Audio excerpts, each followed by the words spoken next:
Manipulate time? I'm saying it's already doing it.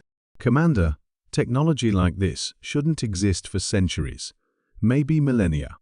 This represents a fundamental leap in our understanding of physics that would take human civilization generations to achieve.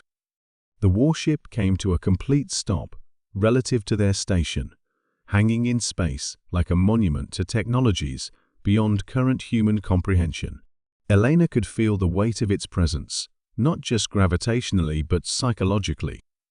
It was a reminder of how small and primitive their species still was in the cosmic scale.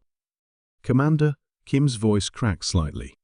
I'm receiving a transmission, but it's not coming through our communications array.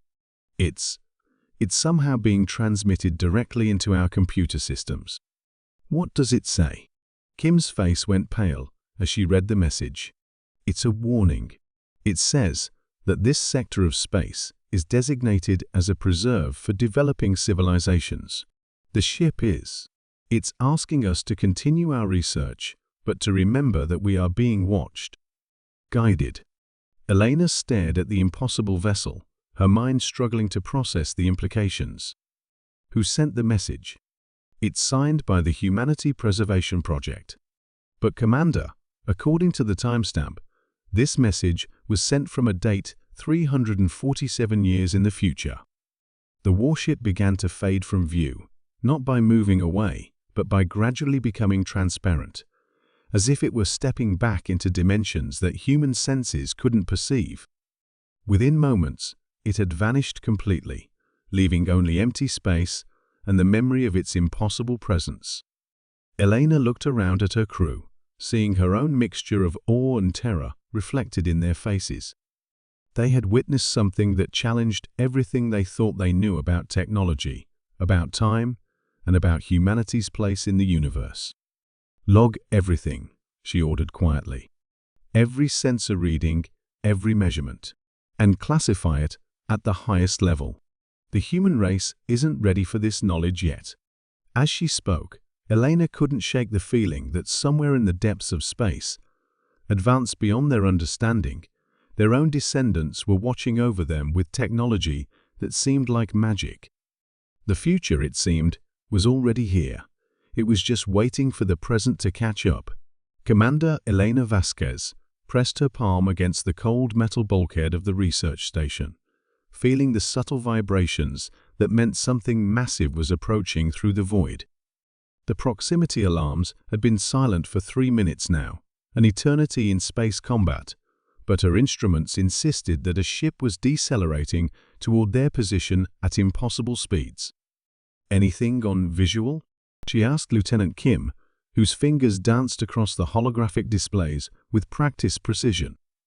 Negative, Commander. Whatever it is, it's running completely dark. No heat signature, no electromagnetic emissions, nothing. But the gravitational distortion sensors are going crazy. Elena frowned. Their research station orbited the dead world of Kepler 442c, far from any trade routes or military corridors. Nothing should be out here except their small scientific crew, studying the planet's unusual quantum field fluctuations. The war between the Solar Federation and the Centauri Alliance was being fought light years away, in systems rich with resources and strategic value. Could be a debris field, suggested Dr. Chen, the team's theoretical physicist.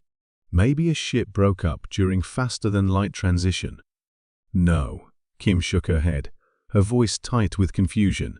The mass readings are coherent. Single object, roughly 800 meters long. But Commander.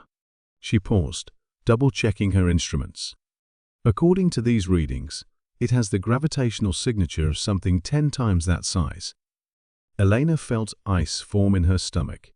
In her 15 years of military service, she had learned to trust impossible sensor readings more than common sense.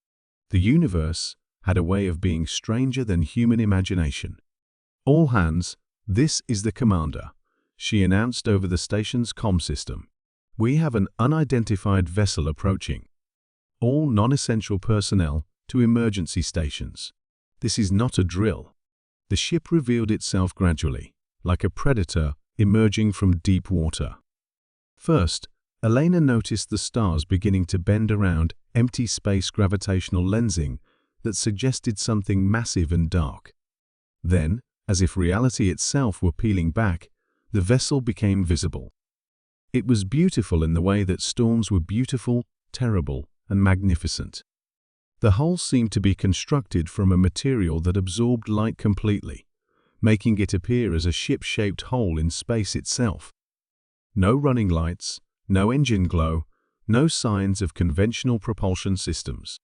Yet it moved with fluid grace, adjusting its trajectory with precision that suggested intelligence behind its controls. "My God," whispered Dr. Chen. "The quantum signatures.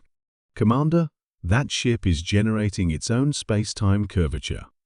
It's not just using gravity for propulsion, it's manipulating the fundamental structure of reality itself." "That's impossible," Elena replied automatically, though she knew better than to use that word when discussing theoretical physics. "Our best scientists are still decades away from practical gravitational manipulation." "Not our scientists," Kim said quietly. "Look at these energy readings. The power output is astronomical, but there's no fuel combustion, no matter antimatter annihilation signatures. It's like the ship is drawing energy directly from the quantum foam of space itself." Elena studied the approaching vessel through the station's main viewport. As it drew closer, she could make out details that made her trained military mind reel. The hull had no visible seams or joints, as if the entire structure had been grown rather than built. Weapon systems that she couldn't begin to identify protruded from strategic points, their designs following geometric principles that seemed almost organic. "Commander," Dr. Chen's voice carried a note of academic excitement tinged with terror. "I'm reading temporal distortions around the ship. It's not just manipulating space, it's manipulating time. The chronometer readings near the vessel are running approximately 3% slower than shipboard time." "Are you saying that ship can